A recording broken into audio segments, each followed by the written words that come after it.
Boa noite, boa noite. Tá ouvindo legal o áudio?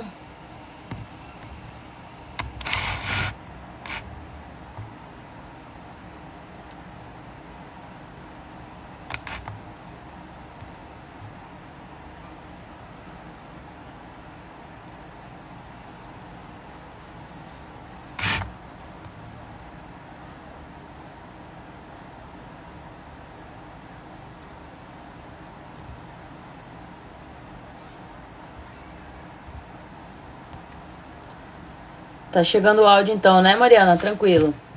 Tô aguardando aqui o Júlio entrar pra gente dar início. Ei, Júlio.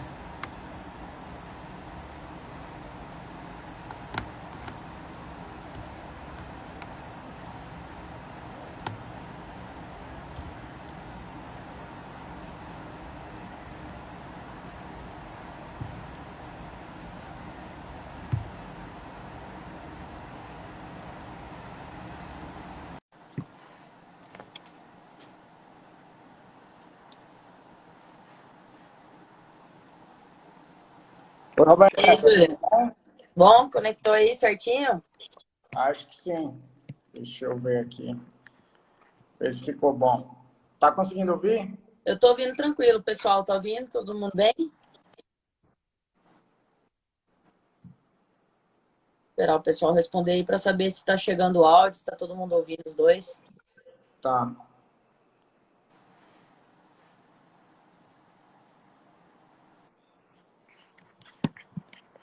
E aí, Júlio, o que você vai trazer de novidade hoje? Vamos tentar esboçar um pouco aí, né? Essa pauta da regularização fundiária, essa pauta da regularização ambiental, tentar mostrar aí para o pessoal as incongruências que existem. Uma tá ligada com a outra, né? A parte ambiental com a... Exatamente. Não dá para se desprender, né? Vamos esperar das 19 horas aí. Aí a gente dá início. Perfeito.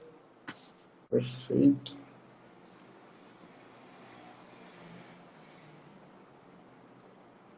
O meu vídeo tá travando um pouco? Como é que tá aí? Tá não, tá tranquilo, tá normalzinho.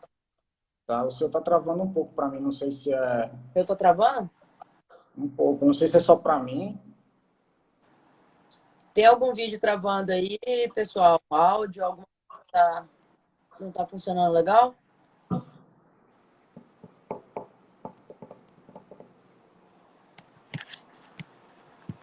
Eu acho que não.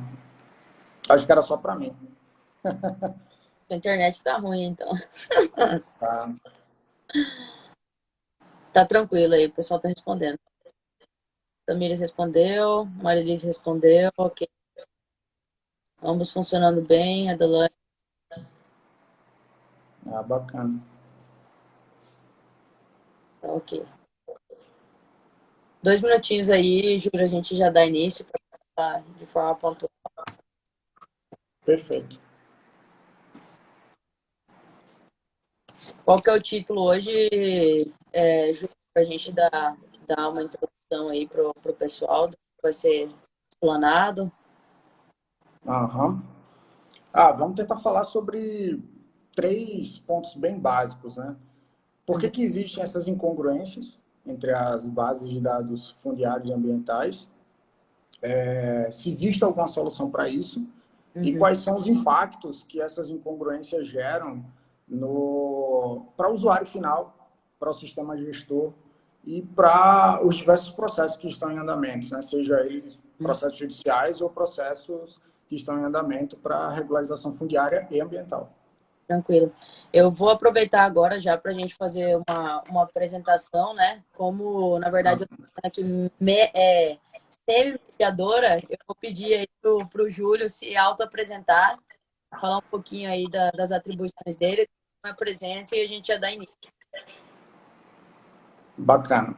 Bom, meu nome é Júlio Cotrim, eu tenho graduação em Engenharia de Agrimensura, atuo na área há aproximadamente 10 anos e tenho mestrado em Ciências Geodésicas e estou finalizando agora o doutorado em Ciências Geodésicas, lá na Universidade Federal do Paraná, e trabalho também no setor público nessa área de regularização fundiária, o que sempre deixa um braço de acesso à regularização ambiental, que é o que a gente vai tentar mostrar aqui, essa dependência que existe entre os dois eixos. Certo. Eu sou Roberta 7, eu sou advogada, engenheira ambiental, curso de eletrotécnica. Hoje nós vamos tentar aqui o engenheiro, advogada e engenheiro, para a gente tentar trazer aí algumas informações, tanto técnicas de parte de topografia, geodésia, e aplicações também do direito ambiental no quesito de fundiária, né? Então já deu 19 horas que a gente possa estar dando início. Júlio, eu te para lançar as coisas, a gente no bate-papo. Tá legal.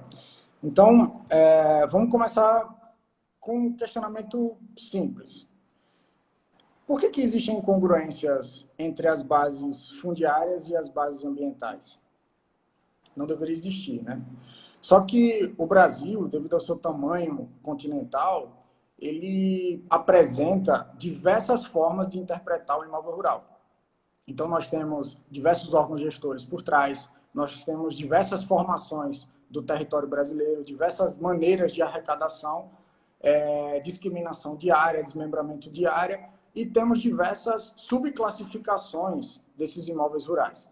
Então, a título de exemplo, nós temos os imóveis sobre gestão da FUNAI, seja as terras indígenas, temos unidades de conservação, temos imóveis particulares, temos posse, temos processos em litígio, temos áreas de arrecadação federal e estadual, temos ainda algumas terras devolutas, né? O estado de Mato Grosso é famoso por conta de diversas áreas ainda devolutas a serem arrecadadas e a serem destinadas. E temos toda a problemática do imóvel particular, que por vezes ele é uma posse e historicamente se tende a regularizar esse imóvel, seja ele através de uma arrecadação federal ou através de um processo de regularização, de atualização de matrícula, ou de um desmembramento, ou de alguma ação econômica sobre ele. Então, tendo essa diversidade de informações e essa diversidade de conceitos sobre o imóvel rural, o Brasil ele distribuiu de forma bem abrangente os gestores desses imóveis. O que talvez não tenha sido percebido há muito tempo atrás é que, ao distribuir esses conceitos, você distribui também o fator gestão e o fator fiscalização. Então, eu fiscalizo através de um órgão um imóvel particular e fiscalizo através de uma outra forma um imóvel arrecadado pelo Estado, por exemplo. Só que esses dois imóveis estão na classificação como imóvel rural. Então, por que a demarcação dele é diferente? Por que a interpretação dele é diferente? E por que a gestão desse mesmo dado do imóvel é diferente? Isso gera incongruência. Ou seja, a título de exemplo, imaginem um imóvel que é confrontante de uma área indígena, de um território indígena, de um território quilombola, de um imóvel particular que está sobre o conceito de sua posse, sobre uma área devoluta. Então, quer dizer, olha a incongruência que existe sobre essa gestão. Eu não consigo resolver isso com a gestão de apenas um órgão ou de um ente fiscalizador. Então, cada um... Pode falar. Envolvem vários órgãos e várias dinâmicas diferentes de trabalhar. Isso, exatamente. E aí, por trás disso tudo, se eu tenho um órgão gestor e um órgão fiscalizador, eu só consigo fiscalizar se existe por trás disso tudo uma normativa, uma lei, um decreto ou uma medida provisória por trás disso tudo. E aí, para complicar um pouco mais, cada órgão desse tem, por sua vez, uma normativa. Então, atualmente, alguns órgãos adotam o que melhor se representa, só que outros não conseguem se adequar.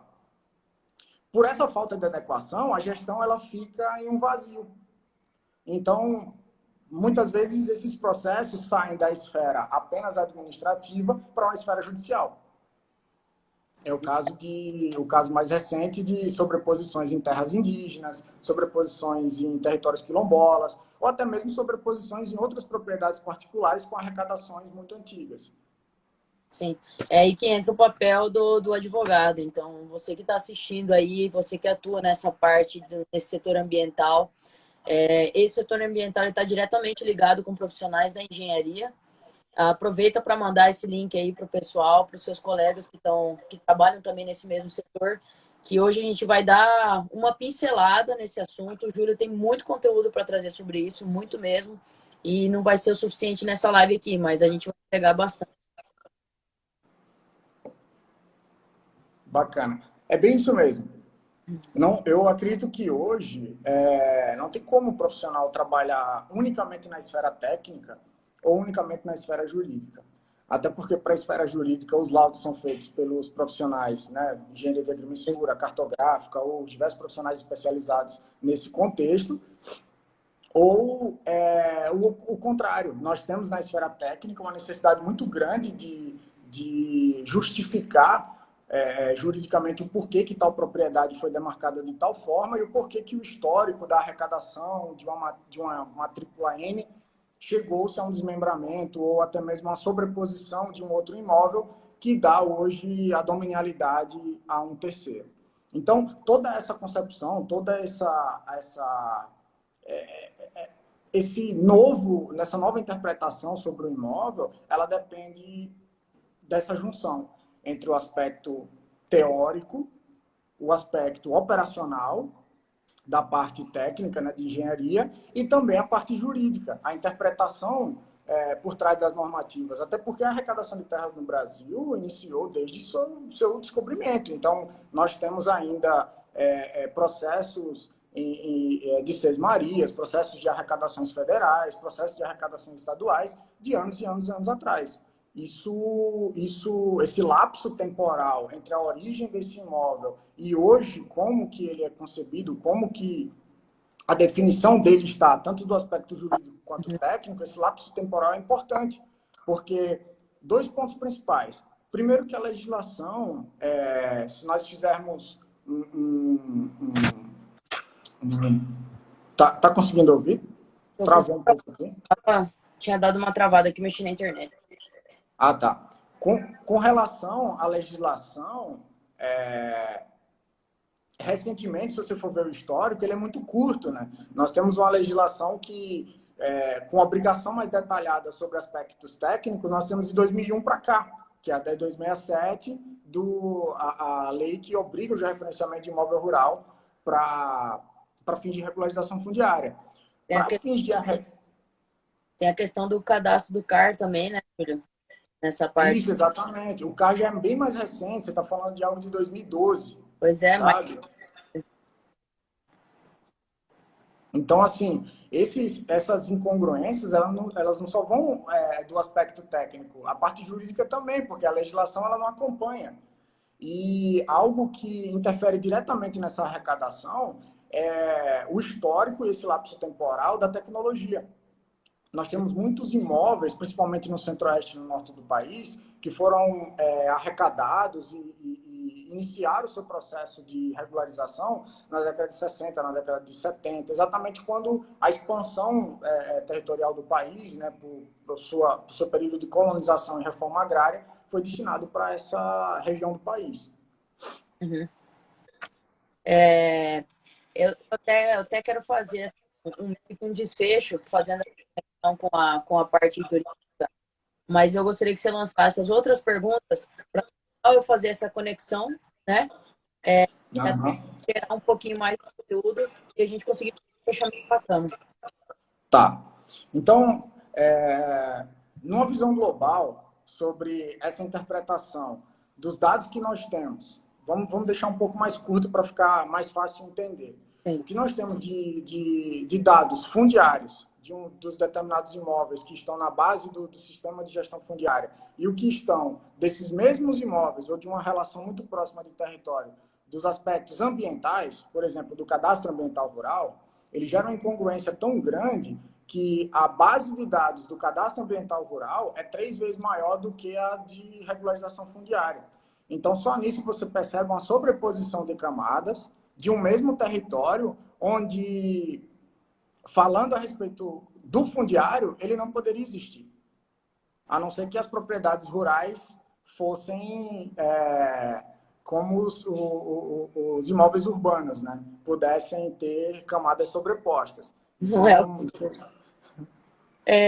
E me diz uma coisa, como que é a parte de tecnologia que os órgãos utilizam para fazer esse mapeamento, essa geodesia, né, a vetorização das propriedades rurais, com a que os profissionais da geodesia utilizam hoje, como, por exemplo, numa defesa numa contraprova, né? Como que é? Não. Hoje nós temos uma facilidade enorme com relação à tecnologia. Hoje o acesso à imagem de satélite de alta resolução, muitas vezes existem bancos de dados disponíveis para uma verificação de até 50 centímetros de resolução espacial. Nós temos aparelhos GNSS de alta precisão também, de repente posicionamento de 1 milímetro mais para uma parte por milhão. Então, quer dizer, nós estamos trabalhando numa esfera que a tecnologia em si, ela não é mais um problema para coleta de dados. Sim. Eu vejo uma problemática maior quanto à interpretação desses dados que estão sendo inseridos sobre uma plataforma de gestão. E isso se reflete diretamente no que a norma desse gestor especifica para que sejam lançados esses dados. E aí é onde entra a incongruência principal desse exemplo que eu dei, do cadastro ambiental rural e, por exemplo, do sistema de gestão fundiária. O cadastro ambiental rural, ele não exige diretamente, através de uma normativa, a obrigação do profissional ir a campo e coletar essas informações com tanta precisão. Já o sistema de gestão fundiária, ele exige que seja comprovado. E caso algum técnico, algum confrontante ou alguma informação que apresente um litígio ou apresente algum questionamento técnico, isso entra para uma discussão puramente técnica e se resolve dentro dos aspectos definidos na normativa. Entendeu? Então, assim, a sobreposição de imóveis dentro do sistema de gestão até existe, mas ela é resolvida no próprio sistema. Já no cadastro ambiental rural, a própria plataforma ela difere dos imóveis que estão no sistema de gestão fundiária. E aí começa aquela questão de sobreposição de poligonadas, áreas, começa a gerar conflito de propriedade, né? Começa a gerar os processos administrativos, os processos judiciais, e aí que entra na seara, literalmente, discussão pública. Mas, que nem você falou, toda essa parte seja ela administrativa ou empresarial, é respaldada pelo laudo do profissional, né? Esse laudo do profissional, no caso, engenheiro, parte de arquitetura, né? Então, assim, até fazendo a parte do direito ambiental da propriedade, três aspectos assim, que a gente pode elencar quando nós temos uma questão não conformidade com bases, né? Ou sobreposição de polígonos. Uma questão é que, por exemplo, se você tem um determinado imóvel e está no processo judicial, um processo de você tem um problema caso você queira transferir esse imóvel. Se você quiser transferir esse imóvel, a gente tem o efeito próprio rei, né? Todo o ônus ele é sempre carregado com a terra, independente do detalhe, né? Dessa terra. Então, se a gente tem um embargo ali naquela propriedade, esse ônus ele vai ser carregado em uma possível transferência de propriedade. Esse é um dos aspectos. Outro aspecto seria literalmente o aspecto econômico, né? A partir do momento que divergências da ação das áreas rurais, é para uma seara econômica. Por quê? Porque eu vou ter uma diferença, logo eu vou ter que fazer uma prova, um laudo, eu vou precisar de dinheiro para fazer esse laudo para mim, vou precisar de uma defesa administrativa, quando não for o caso, até uma defesa social, né? Então, ali eu tenho com 2 profissionais e a gente tem até, no caso de um custo de oportunidade, né? Que é aquilo que a gente de ganhar, desculpa. deixa de ganhar. O que seria? Aquela propriedade está, por exemplo, eu sou fazendeiro que planta soja. A área está embargada, tudo de plantar, a propriedade que está deixando de ganhar. Né? Essa seria a questão. Sem falar que tudo vai para a esfera social, aí a gente tem embargos, apelações, e aí são, às vezes, anos que a gente está falando do assunto, né? Está cortando o áudio? Eu acho que está cortando, Roberto. Está cortando um pouco aqui o áudio. Aonde que parou aí? Daí eu volto. Tá ouvindo agora? Agora eu tô. Tá ouvindo? Essa questão alguém está falando aqui que o meu tá bom, mas o O seu meu tá não tava tão bom. cortando. Esse Tá, custo de oportunidade que você falou, tenta complementar isso, porque depois começou a travar bastante. tá. Tá tranquilo? A Adelaine falou que tá. Tá, eu vou voltar nessa questão do custo de oportunidade. Então, vamos dizer aí que a gente tem uma propriedade embargada. O que seria o custo de oportunidade? Quando eu tenho uma propriedade embargada, se eu, por exemplo, planto soja, planto feijão, aquela determinada propriedade, aquela área que está embargada, eu vou poder produzir nela. Justamente pelo fato dela estar embargada. Então, eu vou estar deixando de ganhar nesse pedaço de terra, entendeu?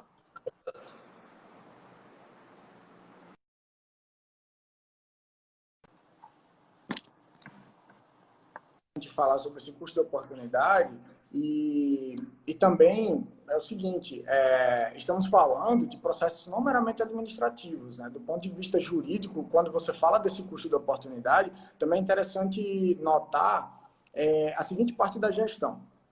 O órgão, o sistema fiscalizador, ele tem dentro do seu contexto ferramentas para realizar a fiscalização ou até mesmo disponibilizar para o usuário as maneiras de aquisição desses dados.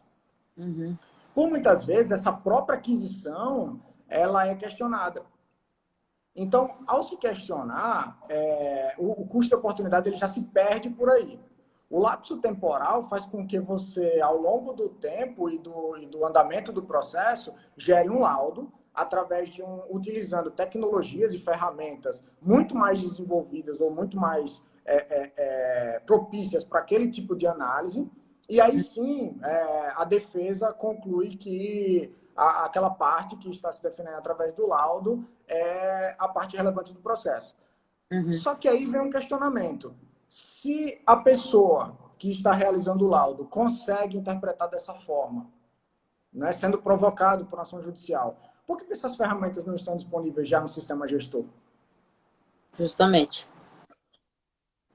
Sabe? Então, isso é um questionamento que bate bastante. E essa incongruência na formação das bases, ela é provocada inicialmente exatamente por conta disso. Por que se cobra, como que eu vou cobrar, né? Como que o sistema vai cobrar uma gestão eficiente e falando tecnicamente, né, uma precisão maior desses seus dados, um padrão cartográfico maior desses seus dados, se o próprio sistema fiscalizador ele não se adequa às novas tecnologias?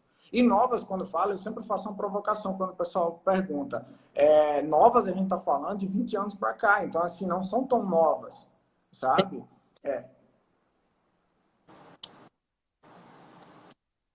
Oi, cortou aí? Cortou um pouco, está cortando um pouco o seu vídeo e o seu áudio. Oi, Júlia. Tô ouvindo, tô ouvindo. Tá. Então, o que acontece? Recentemente, em jornais de alta circulação, a gente vê a discussão, né? Como é que eu vou resolver o passivo ambiental dessas propriedades? Como que eu vou aplicar determinadas ações? Como que eu vou readequar esse planejamento da gestão ambiental se eu não sei onde estão as propriedades? E aí parece um pouco leigo falar dessa forma, falar, mas como que você não sabe onde estão as propriedades? As propriedades são lançadas no sistema, as propriedades estão nos diversos cadastros, né? Tá, tudo bem. Uma coisa é o usuário abrir a plataforma, ou até mesmo ir no órgão gestor, e preencher um cadastro literal, meramente declaratório. Declaratório, exatamente. Em que esse envio pode haver sobreposições, além dessas camadas, podem haver sobreposições de um mesmo usuário, porque ao invés de ele atualizar o dado, ele criou um outro, sabe? Então, essa gestão não existe ainda de forma eficiente no Brasil. Então, eu penso da seguinte forma. Hoje existe uma discussão muito grande sobre as queimadas, sobre os impactos ambientais gerados. Tudo bem. Como que eu faço para aplicar uma ação contra um determinado proprietário se a propriedade dele não está cadastrada no sistema? E esse cadastro, ele parte da premissa de que a área foi demarcada. Só que para que eu exija, ou para que o órgão exija que essa área seja demarcada, eu tenho que ter uma norma por trás. Para que eu diga, olha, siga essa norma, você vai ser fiscalizado sobre determinados aspectos que o órgão gestor determina, e aí sim você vai ser autuado ou não.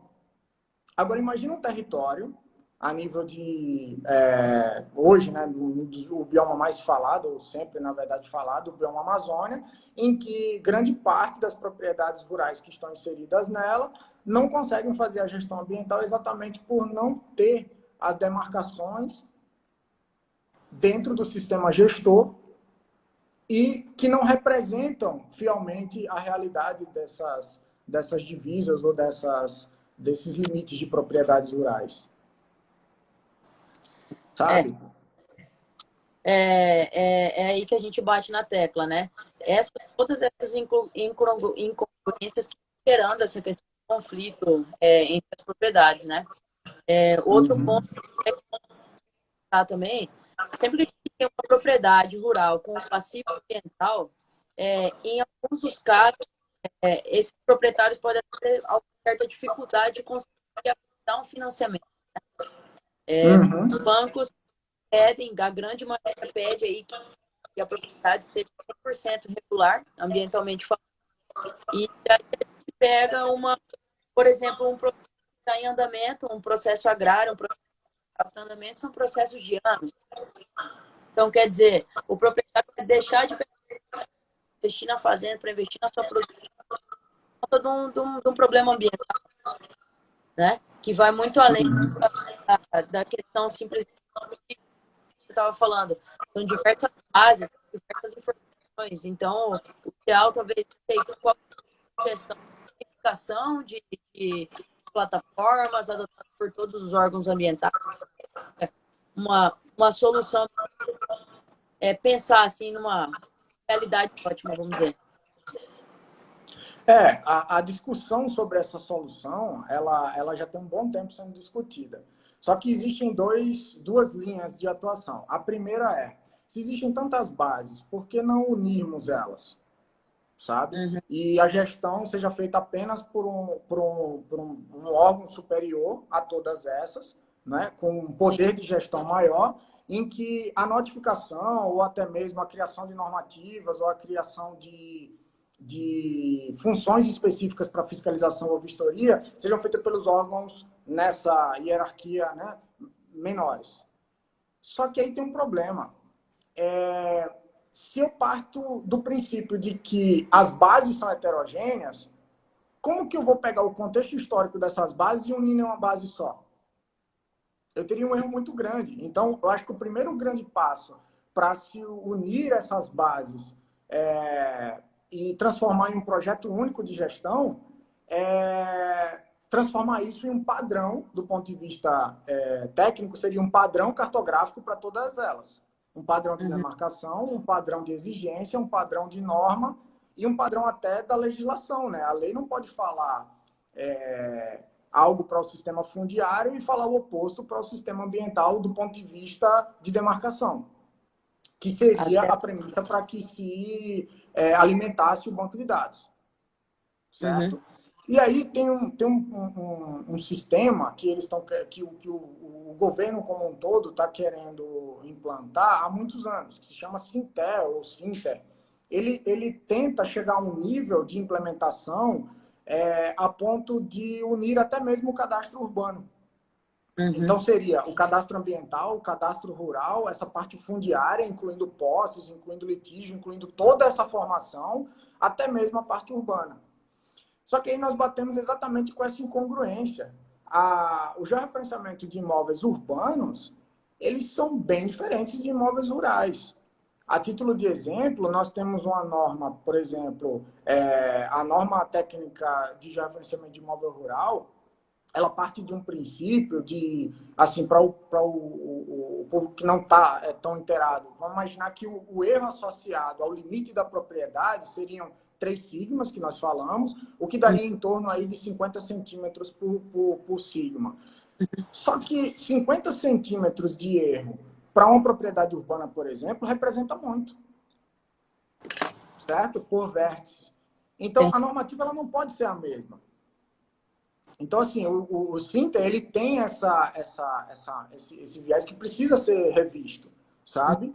Então, mas como a gente sempre fala, criticar é fácil, né? Vamos propor uma solução.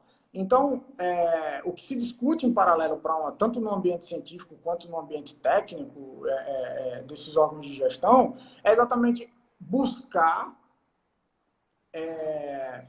qual a melhor gestão que está sendo realizada dentro do sistema fundiário e ambiental e tentar adotar ela como referência.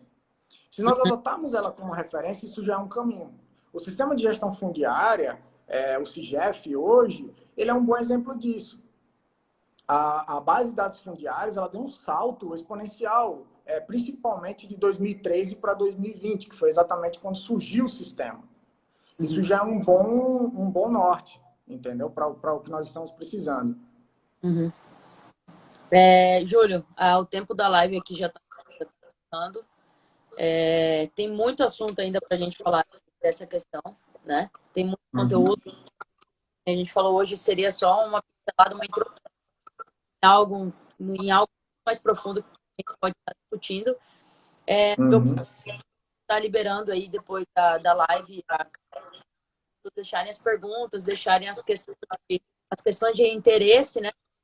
Em estar sendo feito ou algo específico relacionado para a gente poder depois, né? Certo, entendi.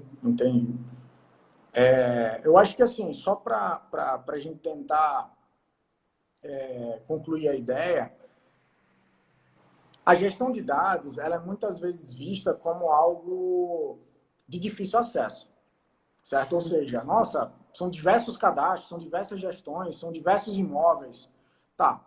Mas o acesso a essa informação ele é livre. Existe um acervo fundiário, ao digitar nos sites de pesquisa acervo fundiário, qualquer pessoa tem acesso a todas as bases. As atualizações são de 15 em 15 dias, algumas de 30 em 30 dias, mas esse acesso à base ele é livre. Uhum. O grande dilema que existe nessa gestão toda é como realizar essa gestão, primeiro, em tempo real, e segundo, por um mesmo órgão gestor ou por uma entidade de fiscalização, certo? Seguindo a mesma normativa. Eu acho que Sim. esse é o ponto crucial. E entender que não adianta falarmos separado de gestão fundiária e gestão ambiental. Se o ambiental, se o limite da propriedade do processo que está em curso, né, da regularização ambiental, nada mais é do que a demarcação vinda do fundiário. Júlio, tem uma pergunta aqui para nós que mandaram. Eu Tá, vou. A gente está até com um tempinho aqui, eu creio que dê para responder. E a tá. Adelaine César mandou para nós. Ela perguntou: vocês acham que os agentes financeiros, no caso os bancos, podem controlar essa declaração de informações que geram bases ambientais inconfiáveis?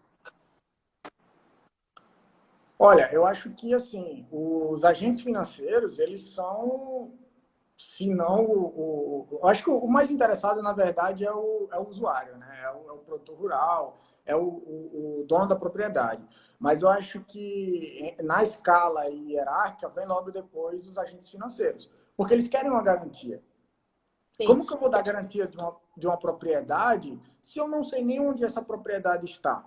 Se eu não sei qual a representação que a matrícula dessa propriedade, se for o caso, né, a matrícula, ou o contrato de compra e venda, ou até mesmo uma declaração de posse, ela está dentro do ambiente geográfico e do ambiente físico, sabe? Porque o grande risco que corre numa gestão mal feita é exatamente a Roberta, a título de exemplo, a Roberta apresenta uma propriedade que na sua declaração, né, de área, de perímetro, ou até mesmo o georreferenciamento que ela fez, coincide com a área do Júlio. Então, peraí, o banco vai conseguir fazer essa gestão para dizer se a informação é fraudulenta ou não? Ele não consegue fazer essa gestão. Então, é de interesse dele, sim, esse tipo de regularização. Eu sei que existem alguns limites financeiros para propriedades que têm passivos ambientais, tanto da esfera pública quanto da esfera privada. Então, essa gestão é de interesse como um todo, e partindo sempre do princípio, sem gestão fundiária, sem demarcação e gestão desse sistema de gestão fundiária, da demarcação de terras e certificação de imóveis, não tem como realizar a fiscalização do aspecto ambiental. Quer dizer, a prova do banco, né, do agente financiador, justamente, que aquela propriedade ela está sem passivos ambientais, seria justamente a regularização, a aprovação pelo órgão. E por essa aprovação, mesmo que tenha um litígio no meio, às vezes é um tempo que vai, tempo de laudo, contra-laudo, enfim. Mas seria talvez a forma de estar fiscalizando essa questão, né? Por exemplo, de uma licença prévia, uma licença de instalação, uma licença de operação, o banco sempre pede essas licenças para liberando o financiamento, liberando as aprovações, né? Então, é uma forma do... Júlio, tá acabando o tempo da live. Tem mais algumas perguntas, mas eu posso estar lançando essas perguntas nas lives. Essa foi uma das lives, né? Um dos conteúdos que nós vamos trazer para vocês. Se eu não me engano, é uma a cada quantos dias? 15 dias ou uma por mês? A cada 15 dias, mais ou menos. A cada 15 dias, mais ou menos. Isso. Então, vão ter outras lives, vão ter outros estudos relacionados aos assuntos e a gente pode ir ao longo da semana. A gente posta. Perfeito, tranquilo. São vários temas, né, de interesse. Não adianta também jogar tudo dentro de uma live, que aí fica bem denso, né? Esse Sim. mesmo, assim, falando sobre essas incongruências e até que ponto essas incongruências interferem, já é um tema bem denso. Então, 30, 40 minutos de live é muito curto para se discutir, porque os braços dessa discussão podem ir até onde os questionamentos, né, das pessoas forem pertinentes. Com certeza. Bom, então, pessoal, a live por aqui. Eu peço para vocês que tenham uma dúvida ou alguma de interesse, manda na caixinha de pergunta. Que nem o Filho falou, muito conteúdo para 30 minutos. Isso aqui poderia se estender por muito mais, mas nós vamos trazendo mais conteúdo e conforme for tendo a interação de vocês aí, vai atendendo as... Tá bom? Perfeito, então. Então tá. Agradeço o convite e até a próxima live. A próxima live, mais uma vez, só para lembrar aí do Grupo Atomy, tá? Então, acesse o Instagram do Grupo Atomy. Se vocês não seguem, colegas de profissão, vocês ainda não seguem, manda pro pessoal aí no inbox, só segue lá. Isso, exatamente. Tanto engenheiros, quanto advogados, quanto pessoal da esfera jurídica, técnica, todo mundo. E nem a gente tava falando, isso daqui é multidisciplinar, não tem como um advogado trabalhar sozinho sem um laudo do engenheiro, e vice-versa. Então, vamos seguir lá para aproveitar os próximos conteúdos. Bacana. Obrigado, Roberta. Obrigado, pessoal, pela audiência. Obrigado, boa noite. Valeu, tchau.